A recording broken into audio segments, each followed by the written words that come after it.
Olá, meus futuros advogados, minhas futuras advogadas, tudo bem com vocês? Espero que sim. Para mim é um prazer imenso estar aqui de novo, né? Mais uma rota de estudos do meu, do seu, do nosso curso, nessa semana que nós temos aqui as aulas inaugurais abertas. Vamos lá então, seguindo aqui firme no plantio, porque em breve irá colheita e o seu nome estará na lista dos aprovados. Amém? Amém, glória a Deus, que assim seja e será. Reitero aqui mais uma vez, que você estude o nosso conteúdo pelo seu caderninho bonitinho, mas também faça a leitura da lei. A leitura da lei é extremamente importante, assim como a aba praticar e revisar, que aqui no meu curso nós temos. Tá certo? Então vamos lá? Dando continuidade aqui aos nossos estudos, firme no plantio.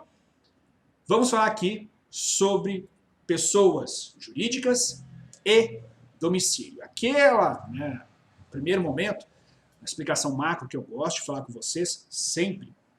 Pessoa jurídica em si, eu quero que você coloque ali tete a tete, tá bom? Com a pessoa natural. A pessoa ali que acabou de nascer, adquiriu sujeitos e deveres na ordem civil. Pessoa jurídica não é tão diferente, tá? Entretanto, quando nós estamos falando da pessoa jurídica em si, é uma unidade de pessoas ou ainda unidade ali de patrimônio que visa a consecução de certos fins reconhecidos pela ordem jurídica como sujeitos de direitos e obrigações. Perceberam que é bem parecido com a pessoa natural, lá na aquisição da personalidade civil?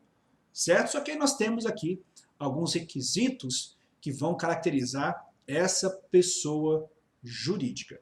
Tem lá a fundação, tem a associação, tem ali as sociedades, tá bom? Tá aqui mais lá do nosso querido professor Sérgio Gabriel, o empresarial é mais legal, né? O professor Sérgio Gabriel usa essa frase, tenho um carinho muito grande por ele aqui, como todos os outros nossos professores do meu curso, sempre aqui com muito amor e carinho com o nosso alunado, né? E entre nós também, professores. Essa família é meu curso que tanto amo. Muito bem, Henrique.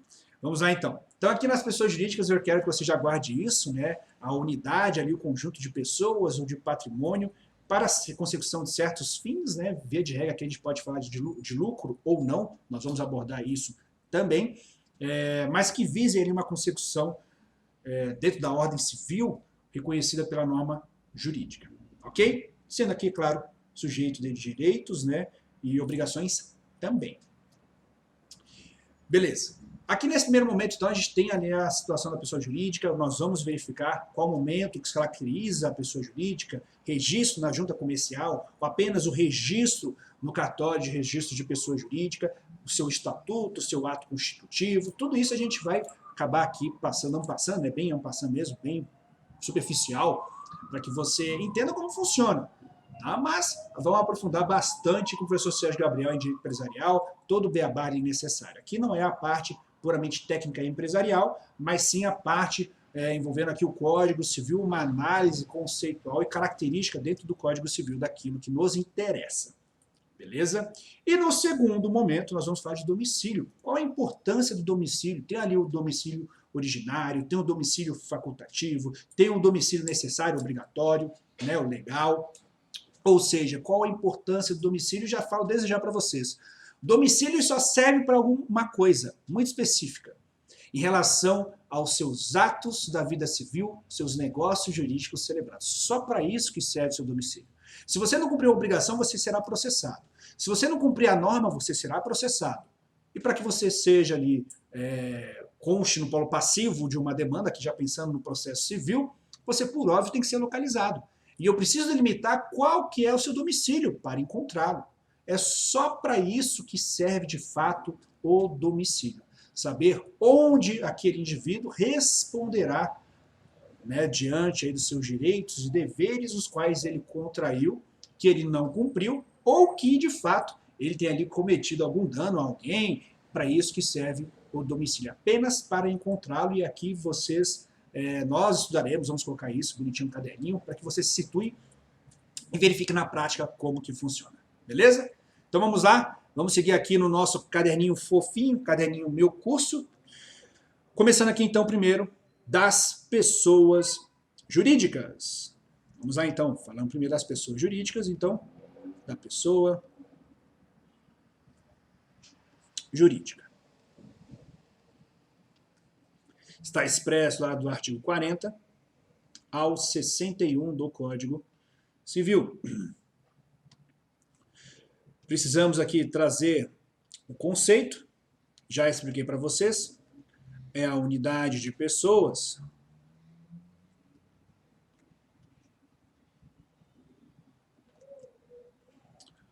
ou envolve aqui também o aspecto patrimonial, né? Pessoas aqui, para pessoas naturais, deixa eu complementar.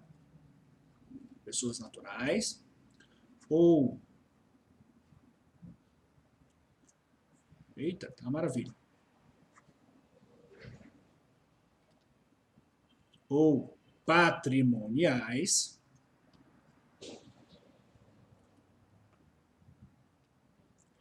que visa a consecução de certos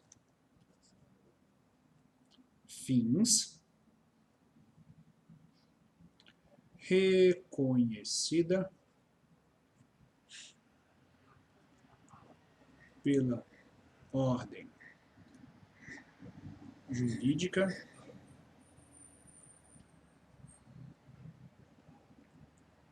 como sujeito de direitos e deveres. Sujeitos de direitos e deveres. Vamos colocar aqui assim, ó, deveres, vamos fazer o seguinte, obrigações. Que aí vocês entenderão mais adiante o porquê. Tranquilos? Parte conceitual está aí para vocês já expresso. Só que para isso tem que respeitar 3 requisitos. Quais são esses requisitos? Primeiro deles, organização de pessoas,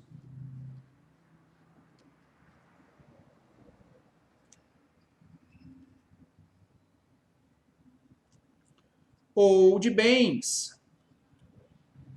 Organização de pessoas ou de bens. Segundo ponto, liceidade.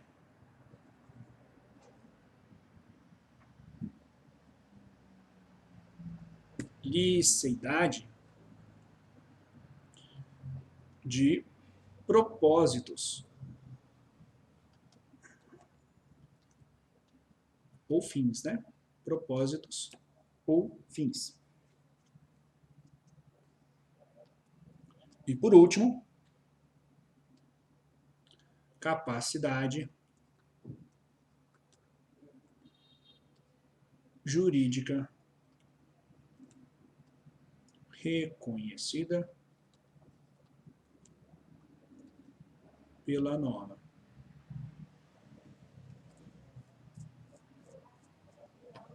Beleza? Organização de pessoas ou de bens.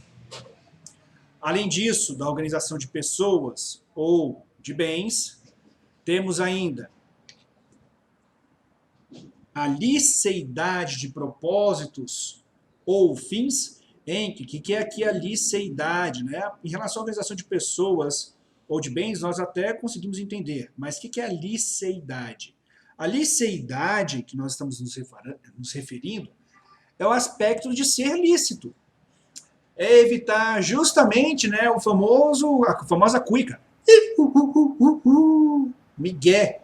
Os fins ali têm que ser lícitos, não podem ser para fins ilícitos, tá bom? Os propósitos ali têm que seguir a licitude, nada de trazer a cuica.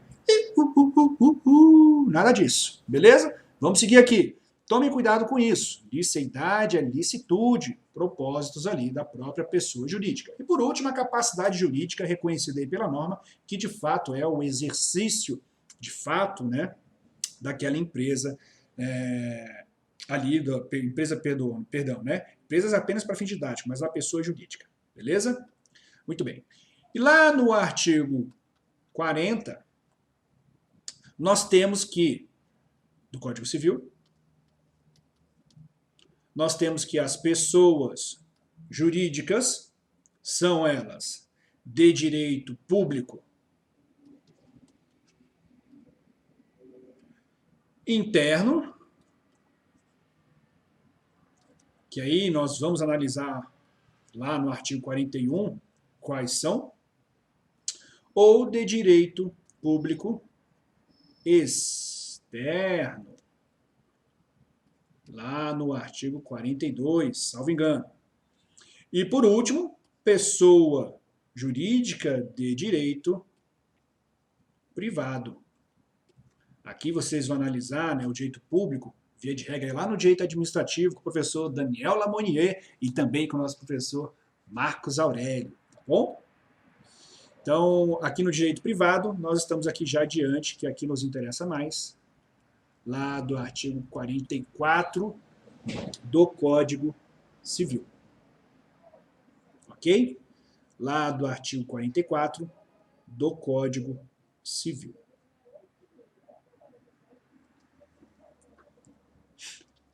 E quando nós estamos mencionando aqui, propriamente dito, o artigo 44 do Código Civil, quando a gente menciona a pessoa jurídica de direito, perdão, a pessoa jurídica de direito privado, lá no próprio artigo 44, delimita muito bem que as pessoas jurídicas de direito privado serão tidas como... Opa, achei que tinha mudado aqui a cor. Serão tidas como associações,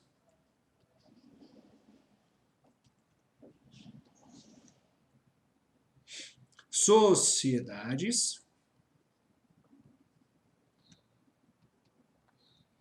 e, por último, as fundações.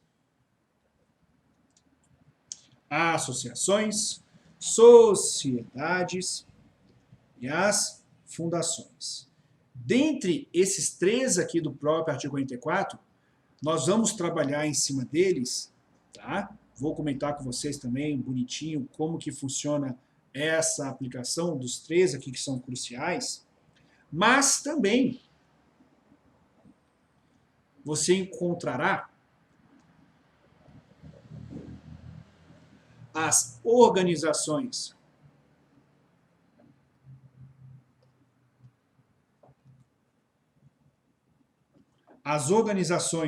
religiosas, vocês encontrarão lá no artigo 44, inciso 4, se não me engano, os partidos políticos,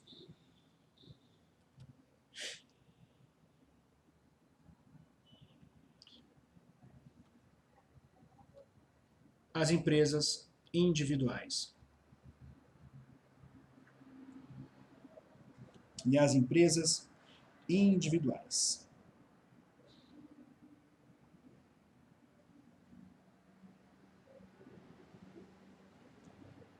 Perfeito? Maravilha. Mas, para que de fato tenhamos aqui essa compreensão e a aplicação dessas pessoas jurídicas de direito privado, a gente precisa analisar qual é o início dessas pessoas jurídicas. Deixa eu mudar aqui o quadro para ficar uma coisa mais linda, né? Mais limpa, me refiro, na verdade. Quando começa a existir, de fato, essa pessoa jurídica. Então, opa, alguém buzinando aí? Lá próprio artigo 45, não sei se o áudio aí captou, peço desculpas, tá bom? Artigo 45 do Código Civil, ele já traz lá que a existência legal dessas pessoas jurídicas de direito privado inicia-se, existência legal, tá bom? Dessas pessoas jurídicas de direito privado, inicia-se com a inscrição, vou colocar aqui início, da PJ. Inscrição do ato constitutivo,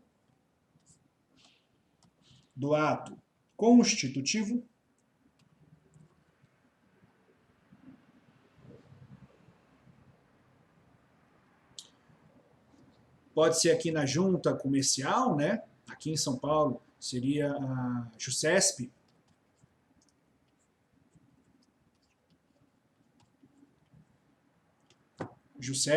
em São Paulo seria, mas a junta comercial, né, correspondente aí da aprovação e autorização do Poder Executivo, né, podendo ainda ser no cartório de pessoas, cartório de registro, né,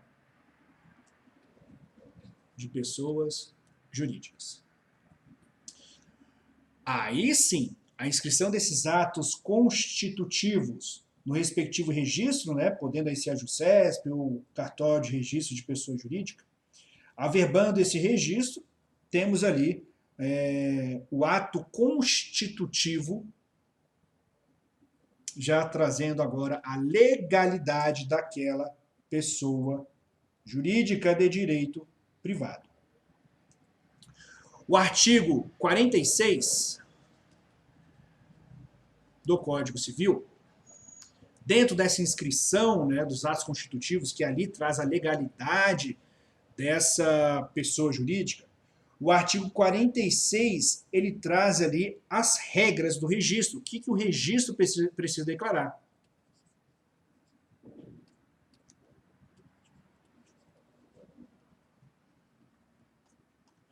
O que o registro declarará?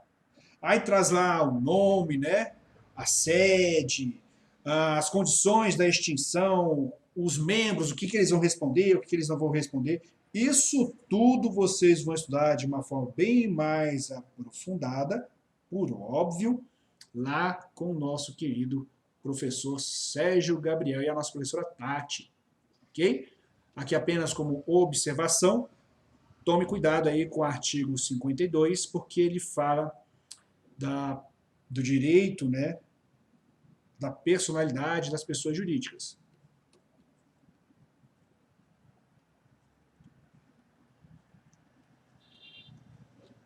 Veja que ela é dotada também de personalidade jurídica após, é claro, aí, via de regra, seu registro. Perfeito? Tranquilos? Maravilha? Muito bem. Então aqui, assim como o nascimento, né, aqui é o momento que a gente costuma falar que a pessoa jurídica nasce. A partir do momento que é levado a registro, os atos constitutivos, ali ela é legal para exercer os seus atos, o exercício de fato, né, da capacidade ali civil dessas pessoas jurídicas. Certo? Antes disso, as empresas elas podem ter ali alguma obrigação a ser contraída, há alguma situação desse gênero, ou até mesmo após isso, temos ali a situação da empresa. São chamadas sociedades regulares. Você for estudar tudo isso com o professor Sérgio Gabriel. Aqui só estou pontuando, né, o aspecto crucial que você precisa ter em mente. Os entes despersonalizados, que envolvem a massa falida, o devedor insolvente, tudo isso já entra aqui na descaracterização da pessoa jurídica propriamente dita.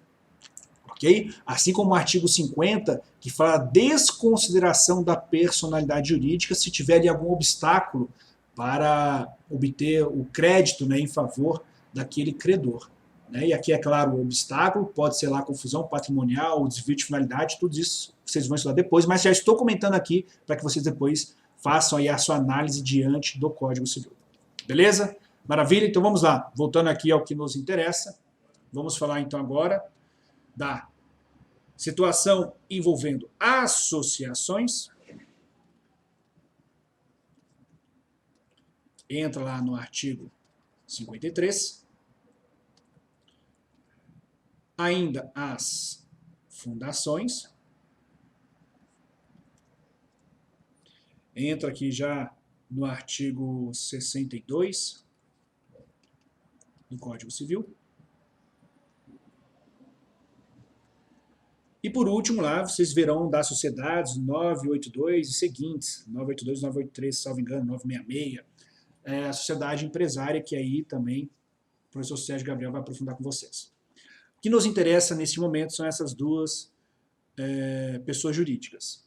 Primeiro, vamos começar aqui pelas associações, trazendo aqui situações que deve se atentar e muito. Definição de associação: união de pessoas. União de pessoas que se organizam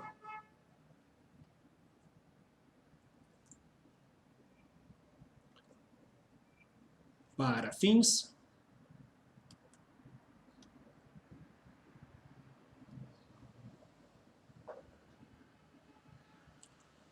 não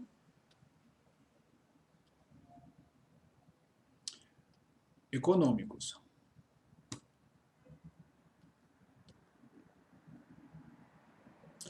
Aqui, os bens desta associação são formados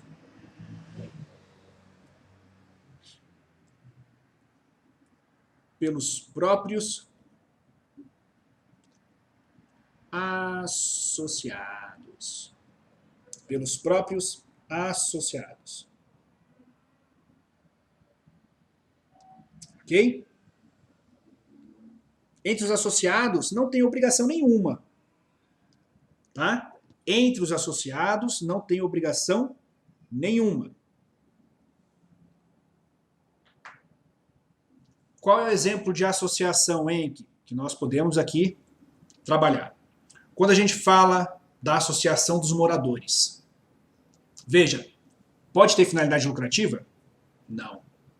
Henrique, mas a finalidade lucrativa, quando nós estamos falando, se eu tiver ali um funcionário dessa associação, não é atividade lucrativa? Não. Fins econômicos, tudo bem. Atividade econômica, tudo bem. Fins lucrativos, não. O lucro eu não posso obter. Mas ser uma atividade econômica que precisa trabalhar aí com a contribuição daqueles associados, aquela associação de moradores, isso sim. Assim como a associação dos delegados, assim como a associação dos advogados, há uma contribuição, perfeito? Tem ali a contribuição financeira, mensal, mas não tem finalidade lucrativa aquela respectiva associação. Até mesmo porque é uma união de pessoas que se organizam para fins não econômicos, sem fins lucrativos.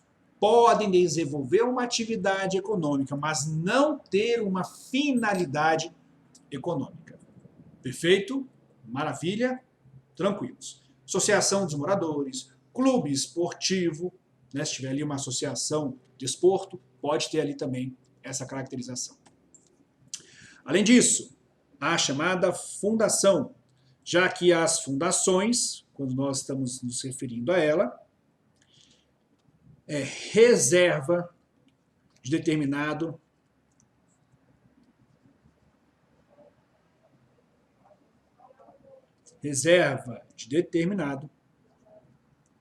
patrimônio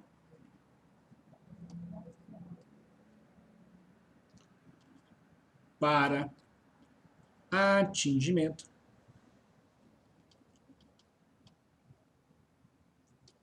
de reserva de determinado patrimônio para atingimento de interesses humanos. Como ela será constituída? Vou colocar aqui em vermelho. Como ela será constituída? O instrumento deve ser público. Por instrumento público, ela pode ser constituída ou por testamento. Ou por instrumento público ou por testamento. E dentro dessa situação envolvendo o instrumento público, a pessoa ali constituindo essa fundação, ou pelo próprio testamento, quando ela deixa seus bens ali, a reserva daquele patrimônio, para que atinja esses interesses humanos, serão aprovados e fiscalizados pelo Ministério Público. Deixa eu mudar aqui a cor. Oh, maravilha, Henk. Gênio. Serão aqui fiscalizados pelo Ministério Público, tanto em relação à sua aprovação, quanto em relação à sua fiscalização. Tanto em relação à aprovação, quanto à sua fiscalização. Está no artigo 66 do Código Civil. Ou seja, se estamos falando aqui de interesses humanos, quando há situação envolvendo uma fundação, a reserva daquele determinado patrimônio será constituída pelo instrumento público ou pelo testamento, devendo ser aprovado ou ainda fiscalizado, né, e ainda fiscalizado pelo próprio Ministério Público. Se são interesses humanos, entra aqui fins nobres, como atividade cultural, artística ou científica. Poxa, gente, me dê um exemplo que eu não estou conseguindo entender aqui, fundação. Lembra-se do Clodovil? Ele quis instituir a Fundação Clodovil. Ele deixou em testamento que queria a Fundação Clodovil. Isso seria lá na Praia Grande, acho que era Praia Grande, a casa dele, Guarujá, não me lembro. Tá? Só que acontece, essa reserva do patrimônio que ele deixou não correspondeu de forma livre para a instituição daquela fundação. Não tem a Fundação Clodovil. Porque a dívida dele superava o patrimônio dele. Logo, já que a dívida superou o seu patrimônio, todo o seu patrimônio vai responder pelas dívidas que ele deixou aqui em vida, não restou a reserva do patrimônio, não tinha como constituir ali a Fundação Clodovil. Que tinha como salvar? Tinha. Até que tinha como salvar a Fundação Clodovil. Se uma fundação, na mesma atividade, com os mesmos fins, né, culturais, artísticos, científicos, esses fins nobres de interesses humanos, se ela viesse a casar com a mesma intenção. Aí ela conseguiria salvar. Não, pera lá. Embora não tenha o patrimônio, eu aqui quero então a Fundação Clodovil, vou trabalhar para a Fundação Clodovil e ocorrer aí essa harmonia, né? Porque os bens têm que ser livres. Isso não ocorreu. Ok? Não ocorreu porque não tinha bem suficiente para tanto. Beleza? Ok? Por último aqui do nosso encontro, né, eu também gostei muito, mas estamos chegando aqui ao fim, preciso apenas concluir. Direito civil é uma maravilha, né? Preciso aqui apenas concluir o conteúdo que havia me proposto para trabalhar com vocês.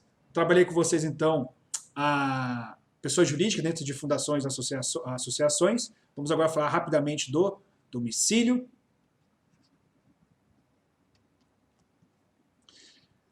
E já anotando aqui o conceito,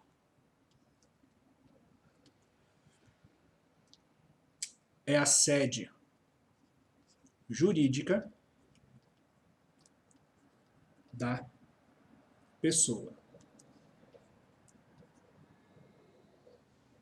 É a sede jurídica daquela pessoa. É onde se presume, né, para os efeitos de direitos, exercício dos atos da vida civil, onde ela, via de regra, vai responder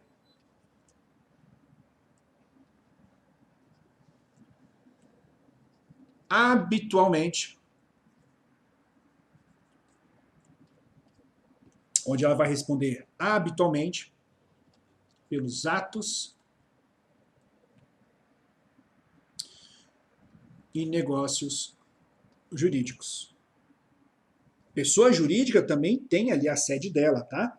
Como sede especial, domicílio especial, entra ali no próprio ato constitutivo, no próprio estatuto, define lá qual que é o endereço já daquela pessoa jurídica, assim como a pessoa natural também tem aqui essa situação envolvendo o seu domicílio, certo?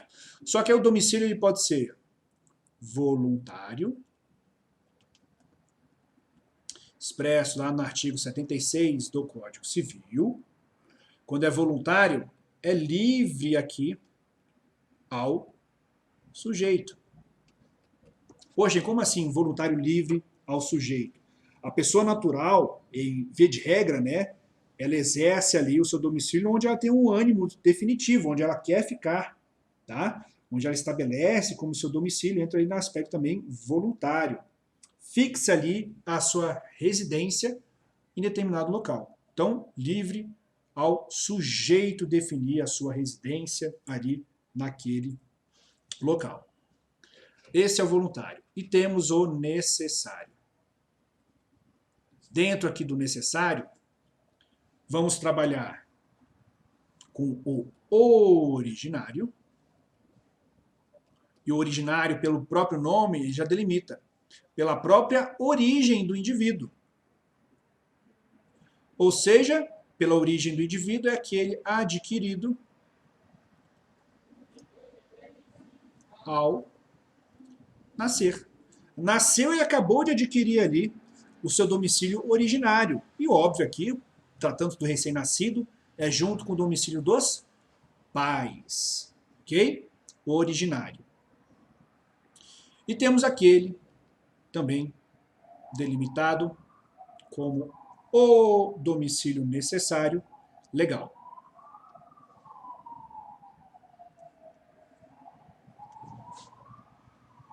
Já o domicílio aqui necessário legal é aquele imposto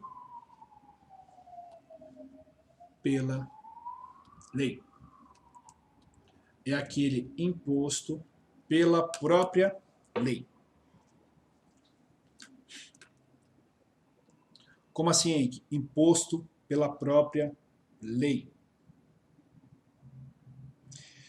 Os menores, incapazes, onde eles terão domicílio? Os mesmos domicílio ali que os seus representantes legais. É o necessário legal. Temos ali, por exemplo, o agente diplomático. Né? Vamos trabalhar aqui apenas para que você anote na sua caderninha, porque o meu tempo já estourou. Apenas para que você anote no seu caderninho. Coloque assim. Temos ali o domicílio originário, temos o domicílio necessário, né, que é a origem aí já em relação aos seus pais. Temos o domicílio também imposto pela própria lei. A lei ela traz a possibilidade de ter pluralidade de domicílio, Henrique? Sim, o sujeito tem ali a possibilidade, e no caso, qualquer uma delas onde encontrar o indivíduo será o suficiente. Artigo 71 do Código Civil. Qualquer localidade que você encontrar aquele indivíduo numa pluralidade domiciliar, qualquer localidade ali é o que basta para caracterizar aí o seu domicílio, ou, via de regra, né, entra aí no exercício do seu último domicílio. Depois disso, temos o domicílio de eleição, aquele que a gente coloca, né, no contrato, no negócio jurídico contratual. Entra ali como domicílio de eleição. Artigo 78 do Código Civil, você tem que fazer a leitura também. Temos também o domicílio profissional, quando concernentes ali ao exercício da sua profissão propriamente dito. Então, eu posso ter ali um servidor público que colocou como seu domicílio, né, num negócio jurídico ou no processo, qualquer coisa que o valha, ele colocou a vara onde ele trabalha. Compete a ele falar qual que é a vara, e se ele mudar de vara, ele tem que mencionar lá no processo que mudou a vara que ele está trabalhando. Ok? Perfeito? Dentro aqui dos domicílios necessários, eu quero que vocês coloquem o seguinte. Coloque para mim, por favor.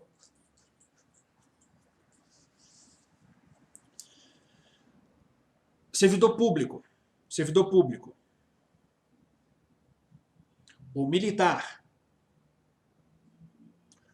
O marítimo e o preso. Servidor público, militar, o marítimo ou o preso.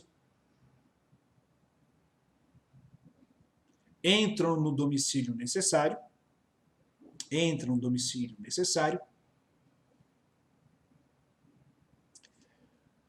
Cada um com sua respectiva, sede. Ou seja, o servidor público, naquela localidade onde ele trabalha, o militar, lá no batalhão responsável por ele, o marítimo, lá na base correspondente ao registro, né, dele, o preso, onde é o domicílio dele? Na prisão, onde ele esteja ali cumprindo a sua pena, ok? Entra aqui sempre nesse critério. Tranquilos? Maravilha? Muito bem. Tirando isso, agente diplomático, anotem para mim por último, agente diplomático.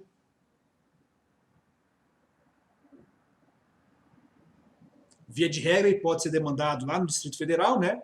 Que é o local ali onde é tido como a sede dele. Artigo 77 está agente diplomático, quero que vocês façam leitura depois.